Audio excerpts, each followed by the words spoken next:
মা তুমি আমার তো এতদিন লেগে হালু মনে গেছে না, তোর মুখটা কেমন শুকাই গেছে গা, এক সপ্তাহ লেগে আমার তুই গেছে লাগিল নিগা। নিজের বাচ্চা আমার আমার খেয়াল রাখতেছে, দেখছেন আমি আসছি তো পর্যন্ত থেকে আমার শরীরটা দেখে বলতেছে শুকিয়ে যেতেছে, কিন্তু দেখেন আমার বাচ্চাটিটা আমি দুইটা বাচ্চারে ছোট ছোট বাচ্চারা তুই আমি হানিমুন করতে গেছিলাম স্বামীর সাথে, নতুন স্বামীর সাথে।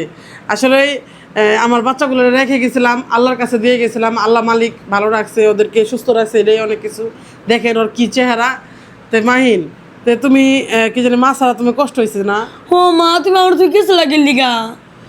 দেখছেন আমার বাচ্চাদের আমি এতটা ভালোবাসি, ওদের থেকে আমি কোনোদিন কোনো জায়গায় যাই নাই, কিন্তু আমি আজকে এই বাতে ঠিকই শাহিন আমাকে নিয়ে গেছিল। আসলে আমি মাহিনকে নিয়ে যেতাম হানিমুনে, ঠিক আসলে জানি হইলো নতুন বিয়ে করলে বউরে নিয়ে হানিমুনে যেতে হয়, এজন্য মাহিনকে নিতে পারি নাই। আর আসলে তো আমি 2 বাচ্চা নিয়ে বিয়ে করছি, এটা কেমন কথা বারবারই বলো? দেখো এই বাচ্চা নিয়ে গেলে আমি হানিমুনে কত ছুতো মারবো মানুষ জানি এদিকে। দেখেন ও এই ধরনের আমি তো ইচ্ছা করলে টাকা থাকলে তুমি তো টাকা বাই করলো না, তুমি বড় বড় কথা কও। আমার এই যে আমি আইসি পর্যন্ত থেকে তুমি আমার বাচ্চার জন্য কি নিয়ে এসছো? বাচ্চা হানিমুনে নেওয়া যায় না জানো তুমি? কি জানি আমার বাচ্চাগুলো আমি দেখেন অনেকেই প্রবাসী ভাইয়েরা দেখছেন আমাদেরকে মালয়েশিয়ায়, তাদেরকে ধন্যবাদ জানাই যারা আমাদেরকে এত ভালোবাসা দিচ্ছেন।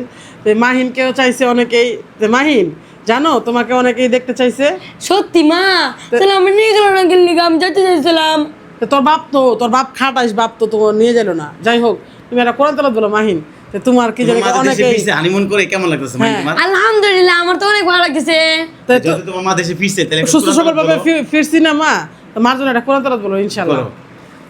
আউযু বিল্লাহি মিনাশ শাইতানির রাজীম। বিসমিল্লাহির রহমানির রহিম।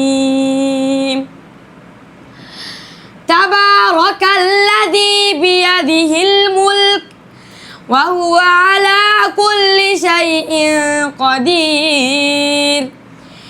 আল্লাযী খালাকাল মাউতা ওয়াল হায়াতা লিয়াবলুয়াকুম আইয়ুকুম আহসানু আমালা ওয়া হুয়াল আজিজুল গফুর।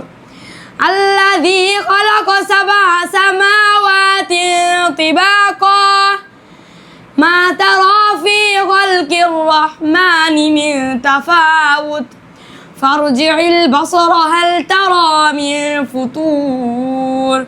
সাদাকাল্লাহুল আযীম। মাশাআল্লাহ, শুনতেই ভালো লাগে। অনেকদিন পর আয়েশা মানে মালয়েশিয়া থেকে আয়েশা যাওয়ার কোরআন তেলাওয়াতটা শুনে মানে মন ভরে গেল। এত কষ্ট করে এইটাই বলে জান্নাতি পরিবার আল্লাহ তাআলা স্বয়ং নিজে লিখে রাখছে তারা জান্নাতে যাবে। এইজন্য আমি তাদেরকে বিয়ে করে আল্লাহ আমাদেরকে জান্নাতে পাঠায়। আশা জানো এইজন্যই বলি তোমাদের জান্নাতি পরিবার। আমি জানি না ও কি বলে, আসলে আমার বাচ্চাকে আমি মাদ্রাসা দিয়েছি জান্নাত পাওয়ার জন্য। তার সন্তানকে যে খারাপ থাকা সত্ত্বেও তার সন্তানকে আদতে আমি খারাপ ছিলাম না, তবুও তো তুমি একটু বিপদ থাকো, ওইটা হয়তো গুনাহ হয়। তার সন্তানকে হাফেজ বানাইতেছে মাহিন, তাহলে তোমাকে যদি হাফেজ বানাই তোমার মা কি পাবে? হ্যাঁ তোমাকে হাফেজ বানাইলে তোমার মা কি হবে? আমার জানাতে যাবে। দেখছেন গাইস, একজন হুজুরের কথা, তার মা যদি মানে অন্য একজন মানুষ যদি আমার তাও মানে মাদ্রাসায় পড়ে তাহলে উনিও জানতে যাবে। মাশাআল্লাহ মাশাআল্লাহ গাইস, দেখলে আপনি যাই হোক আপনারা দোয়া করবেন একটা এই বাচ্চার কোরআন তেলাওয়াত শুনে। আমাদের অনেকেই বলেন কোরআনতে ব্যবসা করি, ভাই আমার বাচ্চাকে আমি মাদ্রাসা দিচ্ছি, ডেফিনেটলি আমি আমার নিজের লাইফ স্টাইল তুলে ধরি। এটা কে কি বললো না বলো তার ব্যাপার, আমার বাচ্চার লাইফ স্টাইল আমার বাচ্চার, আর আমার লাইফ স্টাইল আমার। আমি ওয়েস্টার্ন ড্রেস পরি, আমার বাচ্চা হলো পর্দা করে, যেরকম টুপি জুব্বা পরে। তো এটা নিয়ে কোনো নো কমেন্ট। আল্লাহ সুবহানাহু ওয়া তাআলা বলছে পোশাক নিয়ে কাউকে বিচার করা যায় না। যাই হোক এটা আপনারা বলবেন। গাইস ভিডিওটা কেমন হলো অবশ্যই লাইক করে শেয়ার করবেন। অবশ্যই লাইক করে শেয়ার করবেন।